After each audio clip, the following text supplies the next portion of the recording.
In this episode of the Business of E-commerce, I talk with Jim Huffman about how to build a growth strategy for your e-commerce business. This is the Business of E-commerce, episode 53.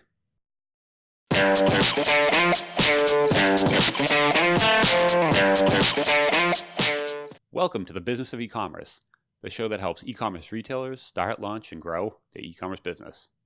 I'm your host, Charles Pileski, and I'm here today with Jim Huffman. Jim is the author of The Growth Marketer's Playbook, the #1 new release on Amazon in marketing. He is also the co-founder of a growth agency, Growth Hit. Jim also serves as a growth mentor for Techstars, a startup accelerator. I asked Jim on the show today to talk a bit about how to build a growth strategy for your e-commerce business.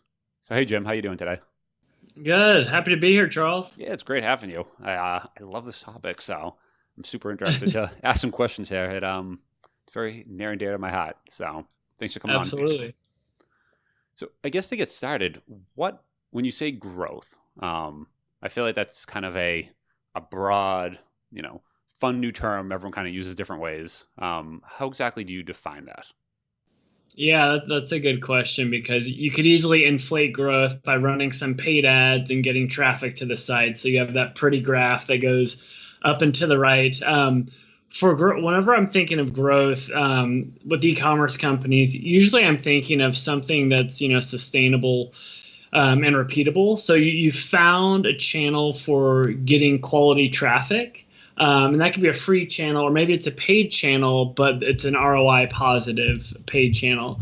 And the traffic that's coming in, you can actually convert that traffic into customers at a reasonable conversion rate. It's usually with e-commerce sites, that's over 2% if you're selling products between 50 to $300. And unless you're in the acquisition game, you actually also have good retention. So you're able to get good repeat purchases in under, say, 90 days. So whenever I'm first looking at an e-commerce company, that's one thing I'm trying to look at. It's like, okay, is the traffic healthy? Do we have a decent conversion rate? And then what does reactivation look like? And so if all those things are working, what is our growth trajectory, right? Is it 7% month over month? Is it 20% month over month? So based on those unit economics, how things are trending. So that's one thing that I'm thinking about when I'm looking at, okay, is this growing at the right rate, or what is our growth goal with this company? Okay, so then I guess the question would be, when you say, so you're the co-founder of a growth agency, Growth Hit, the difference between something like that and an actual advertising agency versus coming in just hey, help us run some, Facebook ads and paid ads sort of thing. What's the difference between just someone running ads and a growth agency like Yeah, yourself? that's a good question. I kind of position it as, you have traditional marketing, which is advertising, and they're really just focused on top of the funnel. And there's some companies that do that extremely well, where it's like, okay, our main goal is to deploy X amount of dollars per month and bring in quality traffic or get impressions or engagement. So that's just top of the funnel. We look at it from the perspective of growth marketing, where it's the entire funnel. So we're on the hook. We're responsible for not just bringing in quality traffic, but are we getting them to do that next activation step, which could be creating an account, signing up for an email list, whatever that is. And then also we care about, what does that email onboarding look like? Is the retention good? And then the most important thing is bottom of the funnel. Are we turning this traffic into customers where they actually convert? And if you have all of that working, then you get into the most important thing in marketing, or the most powerful thing, and that's referral marketing. That's when you turn a passionate customer into a marketer. So we're looking at that full funnel, trying to understand, okay, where can we optimize and where can we make everything in the funnel run as efficiently as possible? Because paid ads are great, especially if you just raised a round of funding to help you kind of get some growth. But at some point, it's going to flatline. And right when you turn that off, the traffic goes away with it. So you want to start building some things, whether it's an email list, building your organic traffic, or build your retention strategy so you're not as dependent on paid ads. So that's kind of the goal we're looking at when we're saying that we're this growth agency that's looking at the full funnel. Okay, I've always I've always liked the term when they talk about tofu, top of the funnel, mofu, middle of the funnel, and bofu. I Yeah. don't know. I always like the term. So you're more looking at, not just the top of the funnel, but the metrics going from the top to the middle, from the middle to the bottom, and then post sale. And like, you're not just running traffic to the top. You're more thinking about how does someone move through, and what are those percentages, and how does it affect revenue, sort of thing. So kind of the whole funnel, not just a piece of it, is kind of the. Yeah. Yeah, that's exactly right. Another way I like to position it is we like to say that we take a customer centric approach to what is the customer journey from just hearing about your brand, if that's through a friend, word of mouth marketing, or an ad, all the way to becoming this power user or loyal advocate of the brand. And so, really trying to understand that experience because I mean, more and more people want brands that are authentic, want brands that are very transparent, and they want to feel like they're a part of that entire journey and ride. So that's something we try and factor into the entire marketing experience. Yep. I thought about, not sure about asking this question first or towards the end, but it might be important to kind of mention like who is ready for this, and who, like, when in the life cycle of a company should you be looking at, all right, we want to like pour some gasoline on this? Is this something, because there's a lot of people at the beginning on, I just launched my store, how do we grow, sort of thing. But that's probably not, I'm guessing, like the right time. Like, when do you know, all right, we get this figured out. Yeah. Now let's try to scale. Let's go up and to the right. Yeah, that's a hard question. And I've made the mistake too, where I've been in denial and I've done that before. It's like the site's ready, let's do this, let's spend some money, let's make some money, and then it's usually a big failure. And so, I mean, you've heard the phrase, product market fit. It's like, do you have something that the market is really excited about? It's either significantly better than what's out there, or it's just something that's different and unique. Everyone puts a lot of pressure on themselves to be better and be the best. Sometimes just being different and something that has its own little twist is good enough to kind of get people excited. So, how do you know if you're ready for growth? It's like, do you have this thing that is product market fit? And so, how do you measure that? So, there's some quantitative and qualitative ways to do it. If you have people writing in, talking about how excited they are about what you're doing, they're following up after they make a purchase, they're telling their friends without even asking, you're onto something. And usually you can see this in the numbers where maybe you have a really just bare bones product detail page, but it's already getting conversions and you don't have videos on there or testimonials. It's very basic and you're already getting conversions at a good conversion rate. You're onto something. And I've seen companies that have been before and after product market fit, and the ones before, you're in denial. You think you're like on the cusp of it, but you're always like one thing away. You're like, oh, if we just had better images, this thing's going to go up. If we could just get better traffic, this thing's going to go up. But really, maybe it's the core of your product. Maybe it's how you're positioning it. Maybe it's something bigger like pricing. Whereas ones that have it, you're running out of stock. You can't keep up with inventory. People are making all types of requests. So looking at it from the numbers, looking at it from the anecdotal feedback you're getting from customers tells you, are you ready to start growing? Because if you're at that point where you already have a decent conversion rate and people are excited about what you're doing, then it's worth shifting your mindset from product development optimization to growth. Like, how do we scale these things that are working? How do we start spending money on top of the funnel? Because we know that our bottom of the funnel is going to work to convert really well. Yeah, I've seen and been on both sides of that before, where there's points where you're trying so hard just to, get anyone to pay attention to you. Then there's been other things where, just kind of started talking about something and people are like, yes, yeah, it, like, very into it. And you kind of know, all right, there seems like to be something here where we're not even like ready to sell it yet, but people like want this thing. And that's how it's kind of this feeling you get of, all right, this is something interesting. Oh, yeah, totally. And you look like a much smarter marketer when you can work with a brand or company that has that traction or product market fit. Because the best marketer, it's still hard to sell something people don't want. So, yeah. The other side of it too, that might be worth mentioning is just not just do you have something that people want, but then can you actually get it to them and like fulfill that correctly? So for example, like customer service, like kind of the back of that, the whole rest of it, right? Where let's say You have an e-commerce site you might have just launched. If you sell, 1,000 orders today, you're going to get X number of customer service requests. Can you even like answer those? Like, are you even set up to support that level of growth just yet for the entire business process? I feel like that's another thing, kind of, really understanding that. That's a really good point, and we've run into that issue before. It's like, okay, we think people want this, but we know we can't get the product to them in X amount of days, and everybody's used to Amazon and having it in 2 days, and our customer service team is me or whatever that is. And so a lot of times we would even do pre-sales instead of regular sales, just to put that mindset that like, hey, we're not ready to give this to you yet, but people were willing to give money. And so that totally changes their mindset, and it lets them know that, okay, I'm going to get this later and I shouldn't expect it within 1 to 2 days.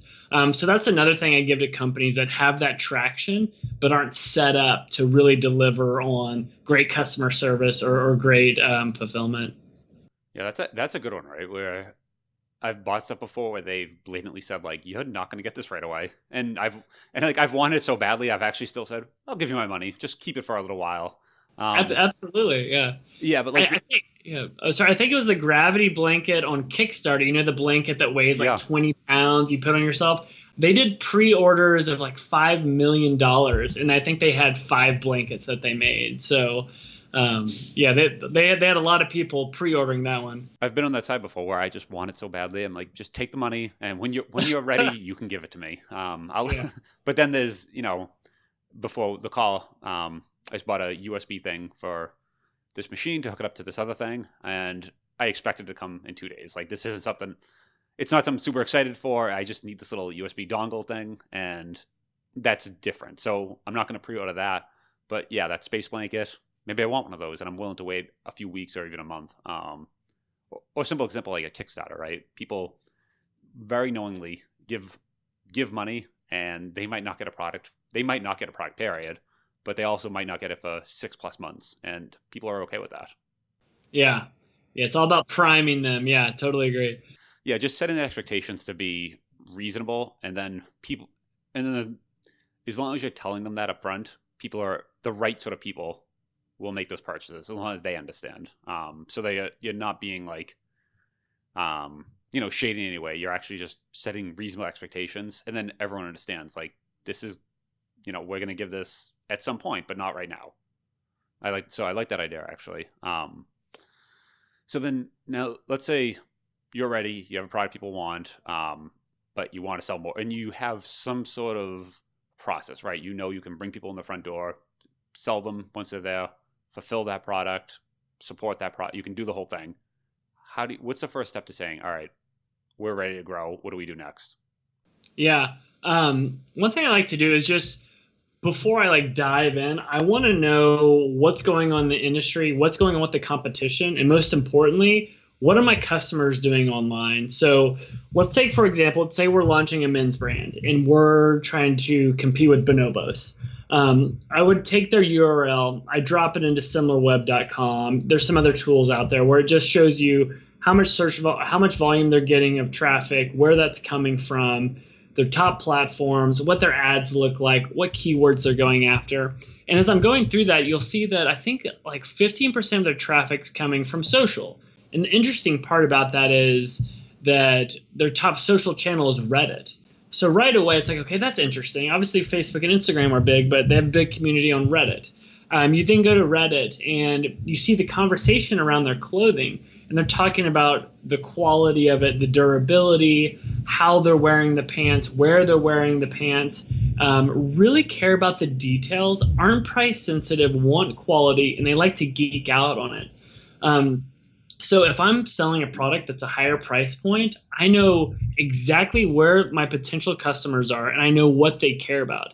And what's nice for me is if I can really visualize the person and put myself in their shoes, I'm going to be a much better marketer. I'm going to have a lot more ideas for the entire funnel on how to add value to them because I understand what they care about and those points of friction that could be in their way. So it's obviously understanding, what the competitors are doing, what's working, what's not working.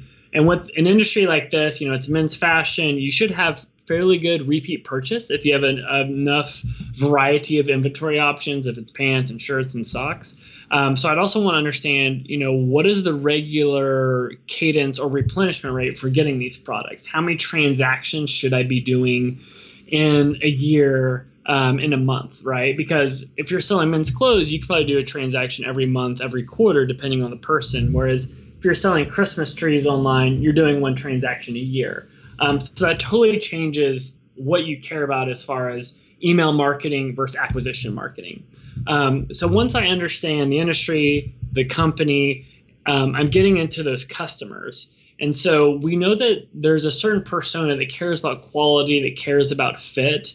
What else are they doing online? Maybe they're also going to Cool Hunter to research gadgets and whatnot. So maybe there's opportunities there for partnerships or just hitting up influencers that also review other types of products. So right away, before I even go into my growth plan, I'm at least informed on what's happening in this market, so I can either choose or not choose to do things that our competitors are doing. So it's kind of a way of just giving yourself a head start before you start wasting money or time on things that you don't have a background story on.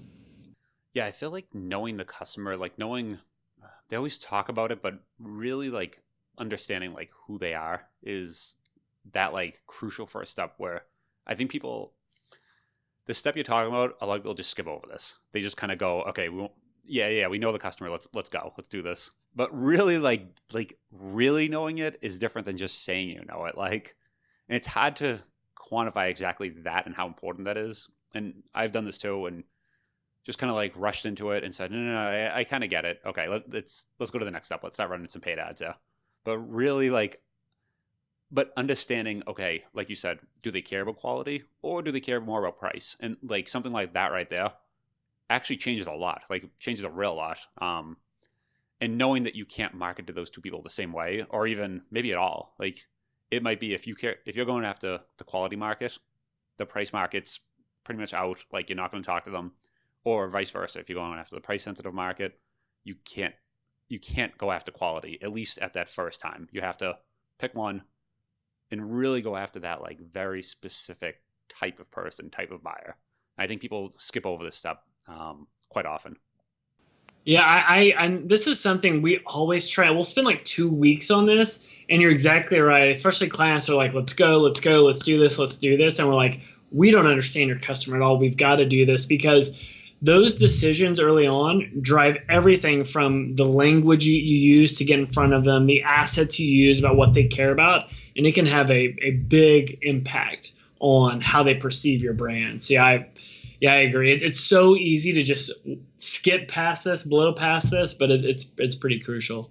And no matter how much we say that right now, people are going to hear this and they're going to skip past like absolutely. Yeah, they're already fast forwarding. Yeah, they're already just hitting that 15-second thing. I've done it too, and I know. And if you're listening, don't do that. It just take a minute, just take a little bit of time here, slow down, and maybe like if you're trying to do this too, just even like writing it down and but really, I heard of one company one time, they kind of do this like avatar thing where they name each person, and it felt a little goofy, but I kind of get it, where you really want to like, this is the person. He's a male. He's this old. He, is employed here. These are the sort of clothes he likes to wear. This is a music he listens, whatever.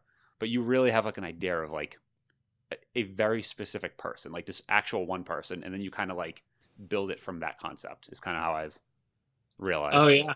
Yeah, we do an abbreviated version of that, but I totally know what you're saying with the names, because you're like, wait, this is Joe Urban Liver that loves whatever. Yeah. Yeah, exactly. Yeah. So all right. So if they didn't skip past that, if they actually went through that process, so not to skip past that question, but let's say somebody actually went through this process of really understanding, Urban Joe, and they're ready now to actually like, all right, let's talk to that person. What do they do from there? Yeah. So it's like choosing what are the channels that you should focus on and where you can speak with them. And really your business model and your resources drive that. So maybe you raise a $2 million round and you've earmarked, 40, 50 grand a month to spend on advertising. So you have paid channels, or maybe you launched a Shopify store yourself and it's money out of your pocket. So that's deciding, are you doing free channels? Are you doing paid channels? So if you're going, we can get into paid channels in a second, but with free channels, it's like, okay, what are your options? Obviously you could, go for organic traffic, optimize your site for SEO, make great pages that go after those keywords, build up your backlinks. Also, what are you doing to be scrappy? One thing that I like to do is, let's say we're that men's clothing brand, sticking with that example, and we know that people that care about quality are people like that are over the age of 30 and have decent jobs. We could go after accountants, people in tech, lawyers, whatever that is. We could find every single meetup group, forum, Facebook group, or organization that caters to this, like the Young Entrepreneurs Association, Happy Hour, I think it's like Geeks That Drink or whatever. And, how can you actually reach out to them and do some sort of a partnership or add value with them? Do those things that don't scale early on, because actually you can do something really powerful, and you can introduce people to your product the right way to where they turn into marketers. And that is something that you cannot do later on as you're trying to do bigger things that scale. So really, like, what are your options based on your resources, and where are your customers online and offline, and how do you get in front of them? And I can get into like a full blown page strategy and what we would do there, but I actually like starting with some of the scrappy stuff that doesn't scale. So when you say scrappy stuff that doesn't scale, like, what are we talking here? Is this just SEO, or is there some other things, some other tactics? Yeah, so it's definitely like, if you're a founder, because so many people, especially if you have a brand or selling something online, people care about authenticity, they care about transparency. What are you doing to put yourself out there to show that in the form of blog content, writing on Medium, through your social content, and actually putting in that effort to make content yourself? Because maybe you can't use it, you don't have the budget to do photo shoots or make great videos. So it's about making content that is authentic and genuine. So that's one component of it. The second is obviously, like going all in on SEO and trying to own every keyword in your industry. The third thing is, when I talk about being scrappy, it's what is that hand-to-hand combat you're doing as far as reaching out to people for partnerships, which would be actual email outreach if you're doing it, or having a virtual assistant help you do that. If it's trying to partner with all those different types of groups and organizations by getting in front of them. And the other thing to keep in mind, I think it's like 80% of transactions are still happening offline. So many of these big consumer brands that we know of today that are direct to consumer that sell online, they started by going to trade shows, going to craft fairs, doing pop-ups, and just getting in front of people. So doing those things in addition to things that scale, I usually see that as a recipe for success when I'm seeing founders that are trying to grow. They're not afraid to roll up their sleeves and put in the hard work.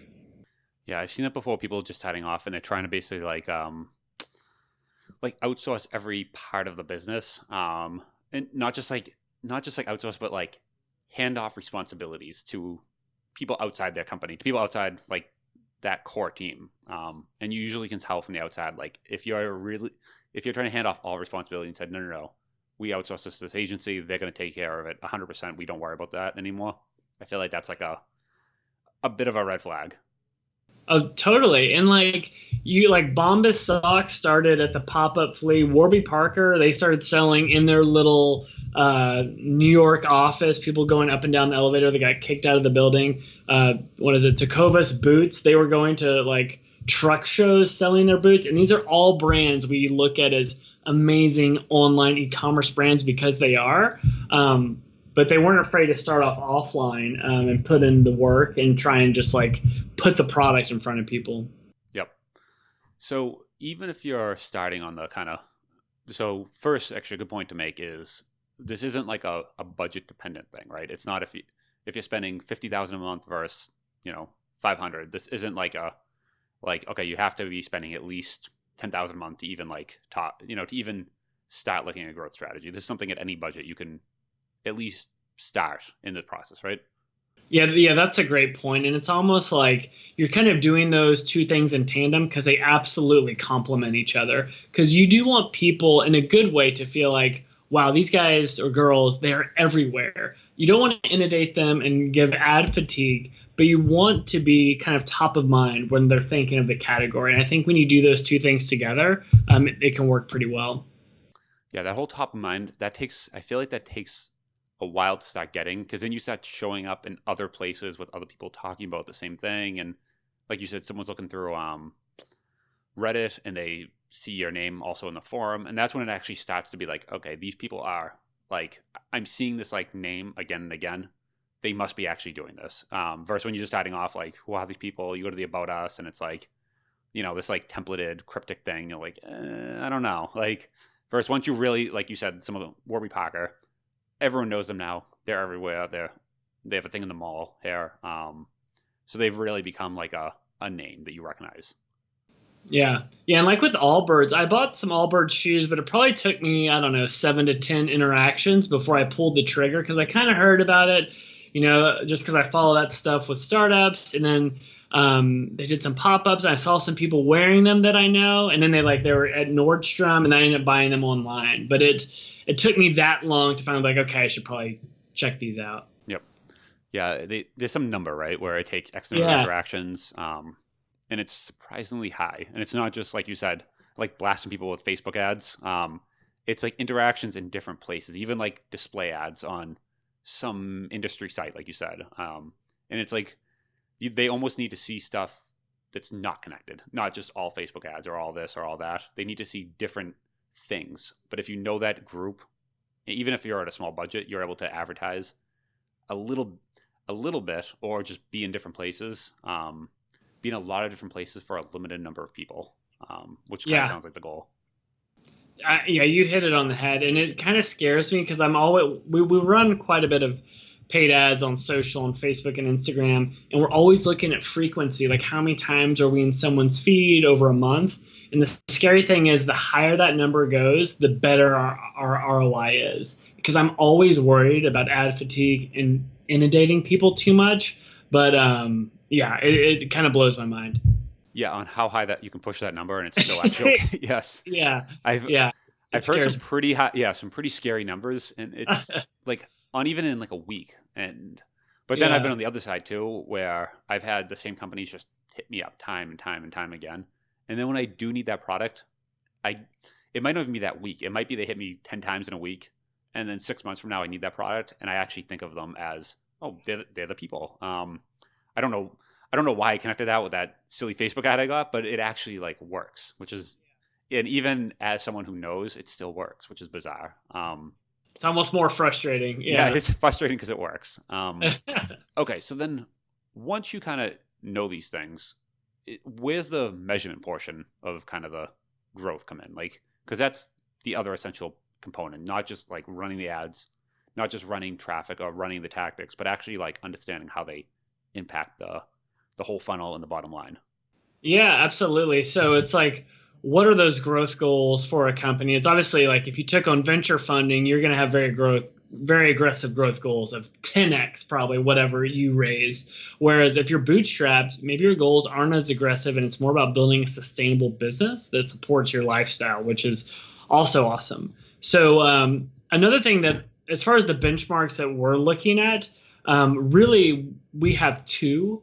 One is number of new customers that we're acquiring each month, because that's kind of tip of the spear whenever we're trying to grow, because that feeds the funnel. Because usually we have a pretty good reactivation rate. So it's all about filling the funnel the right way. And to kind of take that a step further, as far as the number of new customers we're putting into the funnel once the funnel's optimized, from an ad perspective, what is that return on investment and what is that customer acquisition cost? So our main metric that we care about with ads is overall return on ad spend with a 30-day attribution window. And so we want that to be over 300% is what we're going for. So we can spend as much money as we want, but it's got to be over that 300% number. But we're usually actually doing a 3-tiered approach. where the bottom of the funnel has the highest ROI, the top of the funnel has the lowest ROI, but blended, it's 300%. The idea of personalization, before Right Message, who's the founder of that? I remember Brendan Dunn. Brendan Dunn. Brendan Yeah. Dunn. I actually saw something from him on Twitter, actually. I was actually just looking at that before we jumped on this call. And I remember this is well before he came up with that. We did something and kind of like did this whole generator and this whole thing, and it really, really helped. It took a ton to build it though at the time. And now making that so like easy. And I think it was just because when people are coming to the site, it gave like it really like understood like who these people are based on something, what they were searching for, where they were coming from, that sort of thing. So it was able to basically like change the wording, and this is basically Right Message, based on like exactly who they were. So if it was an artist versus an engineer or something like that, they would describe it very differently. And that was always that's one of those things that, again, you kind of skip over that, but it really like increases the conversion rate.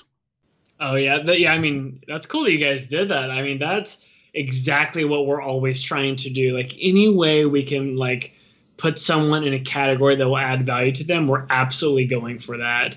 Because like with one e-commerce brand that sells to women, we know like, is this a working professional that needs more workwear? Or maybe it's someone that's coming from various fitness blogs where we can push them towards our workout wear. And just like educating them on not only those categories or what's that first product to get started, because we know they've never bought one thing from us. It has such a big impact, and it's really not that much work to set up. You just have to be thoughtful with how you do it. And then the other thing you mentioned too, with the whole abandoned cart, that sort of thing, right? Yeah. That's by no means groundbreaking or innovative, but it actually works really well. We had Dave Rosenbauer on the show a while back, and he does that, and he gave some of the numbers, and it like I don't have the episode number in front of me, but the numbers were like, like this drastic increase on basically you just like totally leave money on the table if you don't use that. And Dave has a great product, and there's lots of people who do this, but like if you're not doing that, it's almost like this like it's like not collecting email, like basically taking email addresses and like deleting them. Like it's almost like do you not want to succeed? Do you not like why are you not doing that? And that was one of those things after hearing those numbers. And then I actually went and looked it up, and like these numbers are like real, like, and they're really this high too. So I'm like shocked what people are not doing that whole abandoned cart. Yeah, I know. And there's so many things you can do out of the gate that aren't that hard to set up. But like some people just don't know if you're doing it for the first time. It's just hard. Do you do anything with email marketing too, like after the fact? Is that going to play into this, or is that like not part of the equation? Yeah, we're pretty big on that. Like I look at it a few different ways. One is, if your conversion rate is 2%, that's average, but there's 98% of people that aren't purchasing. So you want to get them into that email flow. So if you can get that to 10%, I mean, I think the average is 5 to 6%, but usually you can get to 10%, and it's annoying. But if you do a giveaway, a lot of times that works. I hate giveaways, but they always win, and that helps you get that conversion rate up to 10%.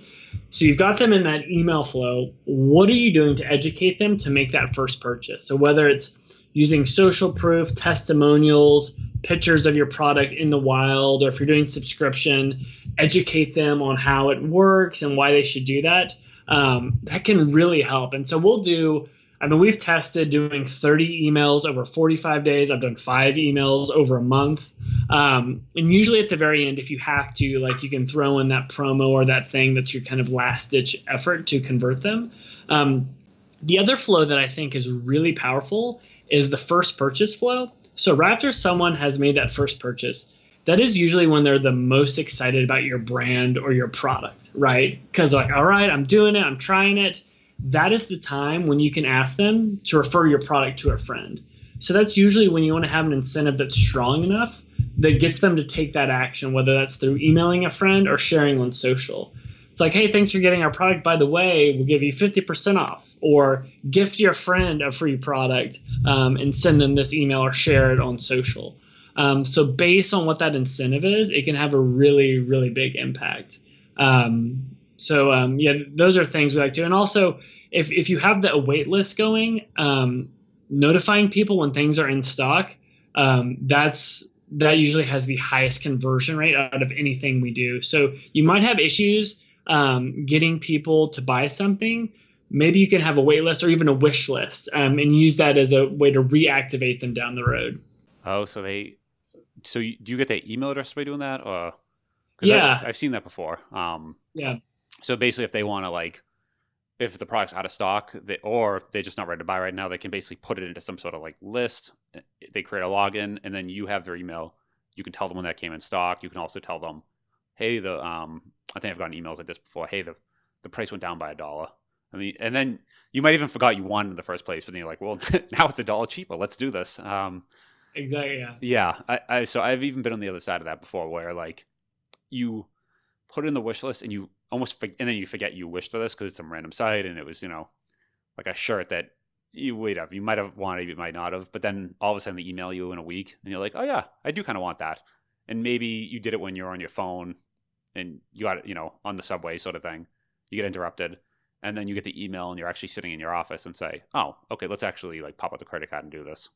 yeah. It's like I can do it on my desktop. It's good. And another one that works that's kind of funny is if you can collect someone's birthday in their onboarding and just sending them a note on the birthday, like, "Hey, happy birthday! Here's 20% off," or whatever it is. It's funny how well that one works, even for adults. I don't know if adults are still getting birthday money from their grandma or whatever, but they're treating themselves on that day. I think we all look forward to that free Starbucks thing they give in your birthday, and like Yeah, you're gonna get that. And you go to Starbucks, you get a free drink, and you go, "It's my birthday." And everyone's like, yeah. "Yeah, I've great, earned yeah, this. great."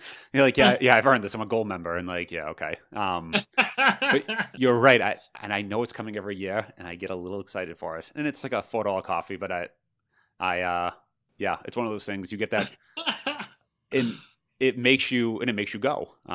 Yeah. And that sort of thing. So yeah, it's something even as an adult. I feel like that birthday thing, and I've gotten that too.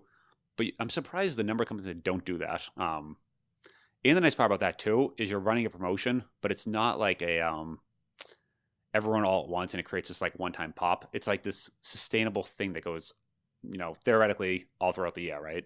Once you have enough of these people, enough birthdays, people are gonna have birthdays all year round. So you basically always every day is someone's birthday, most likely, and you can basically keep doing this indefinitely. It's so funny how it works. And that's a great point because the other thing to consider is so many e-commerce companies, you send all these newsletters, and a lot of times you're like, okay, what's the next newsletter campaign to get them excited about? If you can set up these flows, set up these automated triggers, it takes a little bit of the pressure off of you to always have great newsletters because your flows, your transactional emails are bringing in money and they're going to have the best engagement.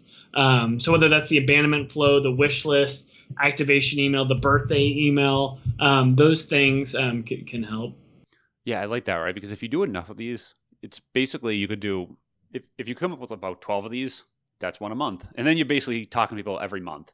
Versus if you're really trying to sit down every month and say, I'm going to create a newsletter, like you see people try to do that, and like most e-commerce sites, like what do you really have to talk about this month? And unless who does that really well, like Dollar Shave Club, they somehow actually come up with something every month, and they have like a comic and like this whole thing, and they actually send you in the mail this little thing, and I don't know how they.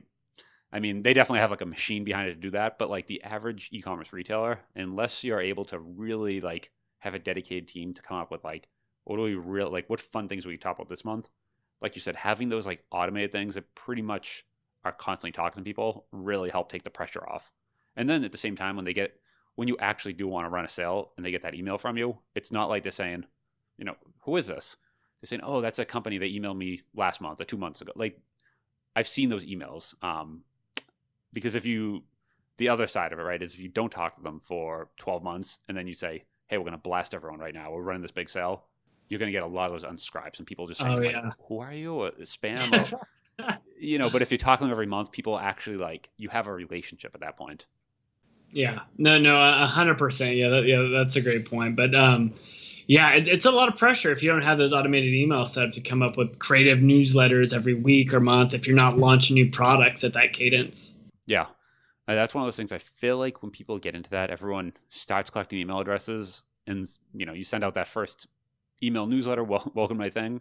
And then you kind of just, if you don't have that set up ahead of time, you drop it. But having that like plan of going to this saying, okay, we have the birthday one, we have the wish list, we have this other thing we're going to run every, like this guaranteed, I don't know, holiday one or whatever it is. Basically having like a few of these that are already like pre-planned totally helps. Yeah, no, absolutely. Good. Okay. Yeah, I think those are definitely some good tips.